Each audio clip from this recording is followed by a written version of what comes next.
The first thing the billionaire noticed was the silence in the back seat. His son, usually glued to a tablet or rattling off questions about the world, was staring out the window with a seriousness that felt too heavy for a 10-year-old. The drive-through line crawled forward under the yellow glow of streetlights, engines idling, the smell of fries floating in the cold evening air. To the outside world, this was just another ordinary night. To him, it would become a moment that quietly reshaped everything he thought he was teaching his child. Ethan Cole had built an empire from nothing. He grew up counting coins at the kitchen table, watching his mother decide whether the money would go toward groceries or electricity. Years later, his name appeared on business magazines, his face on conference banners, his signature on deals worth more than most people could imagine. Yet tonight, he wore a plain jacket, drove his old SUV, and took his son Noah to a drive-thru because Noah had asked for it. No private chef. No reservations. Just a simple meal together. Noah broke the silence. "Dad," he said softly, "why do people look sad even when they're not crying?" Ethan glanced in the rearview mirror. "What made you think of that?" Noah nodded toward the car ahead of them. A small, worn sedan sat 2 spaces in front. Its paint was faded, the bumper dented, the rear window cracked and taped. In the driver's seat was a young woman, shoulders hunched, hair pulled into a loose ponytail. In the back seat, 2 small children leaned forward, their faces pressed against the glass as they stared at the glowing menu board with wide, hopeful eyes. Ethan felt something tighten in his chest. He recognized that look. He had worn it once, a long time ago. The line moved. The sedan crept forward, then stopped again. Through the open window, Ethan heard the faint sound of a child's excited voice asking for something extra, followed by the mother's gentle but strained reply. "Maybe next time, okay." When it was finally the sedan's turn to order, the mother leaned toward the speaker. Her voice trembled just enough to be noticeable. She ordered the cheapest meal, paused, then quietly canceled the drink. There was a long silence before the speaker crackled back with the total. The woman exhaled, as if bracing herself. "I'm sorry," she said. "Can you take one of those off?" There was another pause. The line behind them grew impatient. Someone honked. Ethan watched as the woman's shoulder sagged. She nodded to herself, forced a polite smile no one could see, and said, "Yes, just that then." Noah's hands clenched in his lap. "Dad," he whispered. She didn't get food for herself. Ethan didn't answer right away. Memories flooded him. His mother pretending she wasn't hungry. The way she would say she had already eaten at work. The lies told out of love. The sedan pulled forward to the payment window. Ethan felt his heart pound as if he were facing a business decision, though this one felt far more important. He rolled down his window and caught the attention of the teenage cashier. "I'd like to pay for the car in front of me," he said calmly. The cashier blinked. Okay." Noah's eyes widened. "Really?" Ethan nodded. "Really?" When the sedan reached the pickup window, the cashier leaned out and spoke to the woman. Ethan couldn't hear the words, but he saw the woman's confusion, then disbelief. She turned slightly, scanning the line until her eyes met Ethan's. For a moment, time seemed to stop. The woman's eyes filled with tears. She shook her head, raising her hand as if to refuse. Ethan simply smiled and nodded, a quiet assurance that it was okay. She wiped her face quickly, embarrassed, and mouthed a thank you. Her children bounced in their seats, unaware of the weight of the moment, only sensing that something good had happened. When Ethan and Noah reached the pickup window, their bags were heavier than expected. Extra food had been added. The cashier smiled shyly. "I put in a little more," she said. "Just because." Ethan nodded, moved by the simple kindness that followed his own. They parked nearby to eat. Noah didn't open his bag right away. He stared at the sedan as it parked a few spaces away. The mother stepped out, opened the back door, and handed food to her children. One of them hugged her tightly. The woman laughed through tears. "Dad," Noah said quietly, "are we rich?" Ethan smiled. "By some standards, yes." Noah frowned. "Then why didn't it feel like a big thing when you paid?" Ethan thought carefully. "Because being able to help shouldn't feel big. It should feel normal." Noah nodded slowly, absorbing the words in his own way. But the night wasn't over. As Ethan watched, the woman struggled to start her car. The engine coughed, sputtered, then died. She tried again. Nothing. Her shoulders tensed. The children grew quiet. Ethan didn't hesitate. He stepped out of his car and walked over. "Hey," he said gently, keeping his distance so she wouldn't feel threatened. Looks like you might need some help. The woman looked up, panic flickering across her face before recognition settled in. You're the one from the line. Yes, Ethan said. I'm Ethan. Maria, she replied. I'm sorry. I didn't mean to cause trouble. You didn't, he said firmly. What's going on with the car? She swallowed. It overheats sometimes. I thought it would make it home. Ethan nodded. He glanced back at Noah, who watched anxiously from their car. Let's pop the hood and take a look. The engine steamed faintly. It was clear the car had seen better days. I don't have money for repairs, Maria said, her voice cracking. I just needed to get them fed. Ethan straightened and met her eyes. I know this might sound strange, he said, but sometimes help comes exactly when we need it. Let's get you home first. He called roadside assistance, then waited with her, making small talk to ease the tension. Maria shared pieces of her story without meaning to. A husband who left. 2 jobs that barely covered rent. Bills stacked on the kitchen table. Nights when she skipped meals so her children wouldn't have to. Noah stepped out and walked over, holding a bag of food. We have extra, he said shyly. For later. Maria knelt in front of him, tears spilling freely now. Thank you, she whispered.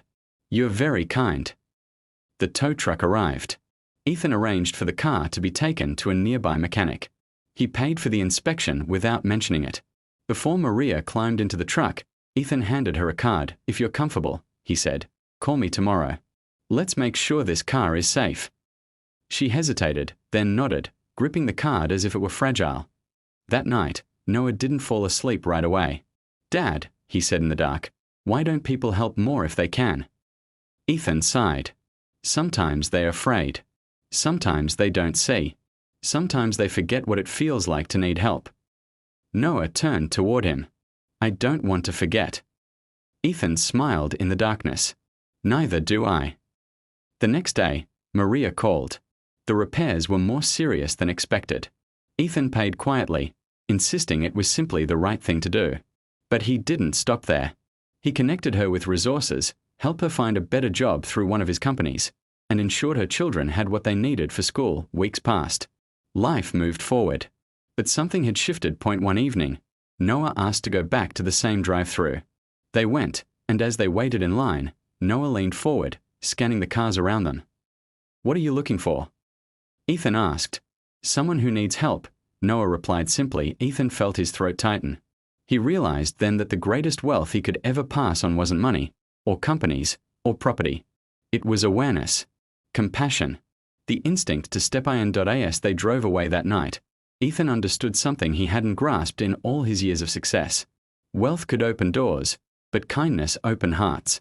And the smallest moment, in the most ordinary place, could become the lesson that defined a lifetime. Sometimes, changing the world doesn't start in boardrooms or headlines. Sometimes, it starts in a drive-thru line, with a child watching, learning what it truly means to be rich. Suba ki roshni Ethan ki sheesh se guzadi hui aski cherpa pad rahi thai, leaking aska damag abi bi pichli ratmine atkahua tha. Drive-thru, Maria ki ansu, Noah ki kamoshankan. Asni socha tha ki basek chodas and nekkam tha. Leaking dil ki jishi kon mine use mesuz ho raha tha ki kahani yahin kadam nahi hui. Kitchen se coffee ki kushbu aa rahi thai, or dining table pa Noah apna schoolbag band kadi hu chupchap bytha tha. Jo am torpa bilkul aski fitrat ki kalaf tha tum thiko. Ethan eni pucha Noah eni dear se sar halaya. Dad, kia wo anti age bi peshan hogi. Ethan kach lamhan kailia kamosh raha. Shayad, asni sakai se jawab dia. Leaking hum koshish ki. Noah eni bag band kia or cedar apni bap ki tarif deka. Kia hum or koshish ka sakte hain. Yes awal jishi boardroom ki faisal se zayada bari tha. Ethan eni mesuz kia ki aski beta ka dilla zayada aj sok raha hai. Han, asni kaha. Hum zaroa ka sakte hain. Office bahunch ka be Ethan ka dil meetings my nahilag raha tha. Screens pa numbers chal rohitha, log munafa or growth ki batka rohitha. Leaking askazihan mine surf ek tasvia thai. Maria apni gadi ke paskadi, Bakun K Samna Strong Bani Ki Koshish Kadi Hui. Asni Beach Meeting Mine High Apna Phone Uthaya or Apni Assistant Ko Ek Choda Sakam Dia. Kol Rat Jiskar Ka Repair Arrange Kia Tha. Aski Detail Chahiye. Or Yebi Deko Ke Ona Ko Jishi Terra Ki Madad or Chahiye Ya Nahi. Dopar Ke Karib Phone Baha. Maria Ka Number Tha. Ethan Ne Gary Sands Lee or Call Receive Ki Hello. Aski Awaz Hitch Kitchahat Sabari Hui Thai. Main Maria Bolrahi Hoon. Maria. Ethan Ne Nami Sakaha. Main Bas Chek Kana Chada Tha Kpi Thikane. As Tarif Kach Pal Kamosha Rahi. Fer Maria Ki Awaz Baragay. Apko Idea Nahi Hai Ki Kol Rat Apna Kia Kardia. Mir Battery Palabar Itni Tasali Sasoy. Gadi Workshop Mine High. Mechanic K Raha Hai Ki Repair Menja High. Ethan Ko and Daza Tha. AAP Fika Na Karine. Asnikaha. Hum Koi Hal Nikal Lenj. Ye Lafs Maria Kailia Surf Madad Nahida. Umedda. Asni Apni Zindagi Mine Bohot Bar Suna Tha K Koi Hal Nahi. Leaking AH Palabar Jishi Ani Kaha Tha Ke Halzaro Ahoga. Sham Ko Ethan Noah Ko School Salengaya. Gadi Mine Baithdi Hai Noah Any Pucha. Anti Ka Kiabana. Ethan Ne Muscurate Hugh Sab Bataya. Noah Chupchaps Antaraha, Furbola. Dad, Jabhum Shotha, Kia Hum Bies Hither. Ethan Ka Dilbar Aya. Han, Asni Dia Sakaha. Bilkul As High. Asrat Ethan Neak Fazlakia. Surfek Bilbar Dina Kafi Nahi Tha. Maria J's Logon K Lia Zindagi Ros Eknaya Imtihan Hodi High. Agildin Asni Apni Company KHR Department Ko Balaya or X Simple Sa Proposal Raka. Part-time jobs, flexible hours. UN Logon Kailia Jo Surf Ek Malkachat Hain. Jishi Ne Izi Charity Kaha. Jishi Ne PR Stunt. Ethan K Lia Ye Surf Insania Thai Kach Din Bard Maria Ko Kolaya. AAP Job K Lia Interview Dina Shahangi. Awaz Ne Pucha Maria K Hearthkamp Gay. Main. Asni Akin Na An K Sath Pucha Jihan. Surf Apni Kahani La Rai. Interview K Din Maria Apni Bakun K Lia Duakadi Hui Building Mine Darkal Hui. Aski Kapre Sadada. Leaking Aski Ankan Mine Ekne Roshni Thai. Ethan Eneas Koi Mushkal Sawal Nahi Pucha. Surfit Nakaha. AAP Zimada Lagdahain. Or Humain As High Log Chahiye. Jab Maria Building Sabaha Nikli. Aski Cherpa Answan K Sath Muskrahat Thai. Ye Kushapai Sun Ki Nahi Thai. Izat Ki Thai. Garpan Noa Ni Yerse B Suna or Chupo Gaya. Fur Akanak Bola. Dad. Jab Main Badaho Jawan. Main Bas High Madad Kana Chadahun. Ethan Ne Apni Bate Ko Sin Salagalia. Bas Yehi Meri Sab Sabadi Kami Bihogi. Chapter 2 Yahin Kadam Hoda High. Leaking Kahani Abibaki Thai. Kianki Jab Ekansan Madad Kada High. Surf Dusran Ki Zindagi Nahi Badalti. Aski Apni Bi Badal Jada High.